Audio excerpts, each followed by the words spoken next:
Ili, mogli bismo sada da navodimo mnoge primere iz Evanđelja. Gospod navodi priču o milostivom Samarjaninu. Opet Samarjanin iz jeretičkog plemena, tako da kažem, u odnosu na evrijski narod. I tamo, sećate se, ona je bio prebijen jedan, prolazi sveštenik, prolazi, ne znam, levit, dakle prolaze ljudi iz najviše klase, svešteničke i jevrejske. I oni se drže zakona. Oni prolaze i ništa ne čine. Nailazi Samarjanin i pomaže ovom. I Gospod kaže, ko je bližnji ovome čovjeku? Znači, bližnji je onaj Samarjanin po ljubavi. Prema tome, kad govorimo i o dijalogu, kako god hoćete, dakle o komunikaciji sa ljudima koji tu su oko nas. Kod mene u manastiru, evo sad sam bio neki dan u ovom kampu za ove nesvesnike tamo, imao onaj jedan Mađar katolik, bio onaj musliman. Znači, po ljubavi se Hristos prepoznaje. To na kraju krajeva i kaže. Po ljubavi će vas poznati da ste učenici moji, a ne po pravdi i po pravu, po ljudskom pravu. Mislim, to je tema kod apostola Pavla, tomovi knjiga su napisani za zakon, pravo i pravdu. Pravda i logika Božja je drugačija od naše ljudske logike. Zato su svetitelji najbolji primjeri, koji se istinski raspinju, umiru. Dakle, u njima umire njihov ego, gordost, sujeta. I onda su spremni da postanu svima sve, kako kaže apostol Pavle, svima sam bio sve dužan i neznabošcima i Jevrejima.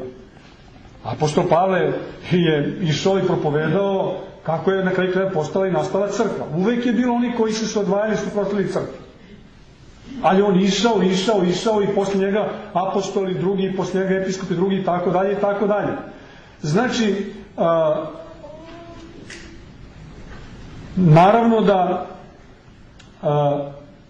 po svaku cenu stvaranje neke globalne crkve koja ukida različitosti na osnovu ideoloških pretpostavki i dogovora, to je nešto što je potpuno strano duhu evanđelja, duhu crkve. Ali otvorenost za razgovor, za komunikaciju, za dijalog i po cenu da formalno izgleda da smo gubitnici istorijski, nas čini da smo verni Hristu i čini nas metaistorijski dobitnicima. Jer poslednji sud je sud večnosti, a ne to da li sam ja, što kaže, ono ne rekao ovo ili ovo ne ono. Tako da ja, mislim, tako nekako to doživljavam. Nemam nikakav strah da razgovaram sa bilo kim. Strah, to jest nemam nikakav strah da ću da izvitoperim, da će crkva nešto izgubiti ako razgovaram sa nekim ko nije pravoslavan. Nemam nikakav strah od toga da ću ja izgubiti veru i da će se ukinuti i umanjiti moja vera, identitet crkve ako razgovaram sa nekim ko nije pravoslavan. A mislim sve suprotno od toga. Da upravo potvrđujem svoju veru, da upravo jačam svoju veru, da upravo svedočim svoju veru i veru crkve Hristove ako sam otvoren za sve i svakoga. Hristos se raspeo za čitav svet i ponavljam, samo čitajte evanđelje.